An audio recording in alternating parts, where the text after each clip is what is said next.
যারা ইসলাম বিরোধী শক্তি, যারা ইসলামের ধ্বংস চায়, তারা চায় তাদের মুখের ফুৎকারে ইসলামের আলোকে তারা নিভিয়ে দিবে। কিন্তু আল্লাহর ফায়সালা হচ্ছে আল্লাহ তার দিনকে, দিনের জ্যোতিকে পূর্ণরূপে বিকশিত করবেন, যদিও এটা কাফেররা অপছন্দ করে। সুবহানাল্লাহ। এবং তিনি আল্লাহ তাআলা রাসূলকে প্রেরণ করেছেন হেদায়েত দিয়ে আর সত্য ধর্ম দিয়ে, দিনে হক দিয়ে, যাতে করে মানব রচিত যত ধর্ম আছে, মতবাদ আছে, সবকিছুর কবর রচনা করে এগুলোর উপরে আল্লাহ তাআলা দিন ইসলামকে বিজয়ী করতে পারেন, যদিও এটা মুশরিকদের কাছে খুব অসহনীয়। তাহলে এই আয়াত দুটি থেকে আমরা বুঝতে পারলাম যে ইসলামের বিজয় অবশ্যম্ভাবী। এই পৃথিবীতে ইসলামের বিজয়, অগ্রগতি, অগ্রযাত্রা কেউ ঠেকিয়ে রাখতে পারবে না। কিন্তু ইসলাম বিরোধীরা চায় ইসলামের অগ্রযাত্রাকে তারা নিভিয়ে দিবে, ইসলামের জ্যোতিকে মুখের ফুৎকারে নিভিয়ে দিবে। আওয়াজ করে বলেন তো, কাফিররা, ইসলাম বিরোধীরা মুখের ফুৎকারে আল্লাহর এই দিনের জ্যোতি বা আলোকে কি কখনো নিভাতে পারবে? বলেন, কশিনকালেও পারবে না। তারা নানা ষড়যন্ত্র করে, তারা নানা ধরনের চক্রান্ত করে, কুটো কৌশল করে,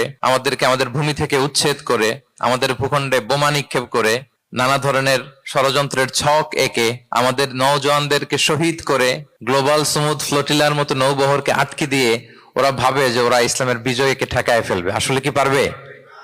না। আল্লাহ বলেন, আমি ইসলামের জ্যোতিকে পূর্ণরূপে বিকশিত করবো। আল্লাহু আকবার। এটাকে কেউ ঠেকাতে পারবে না। তাহলে ইসলামের বিজয় অবশ্যম্ভাবী।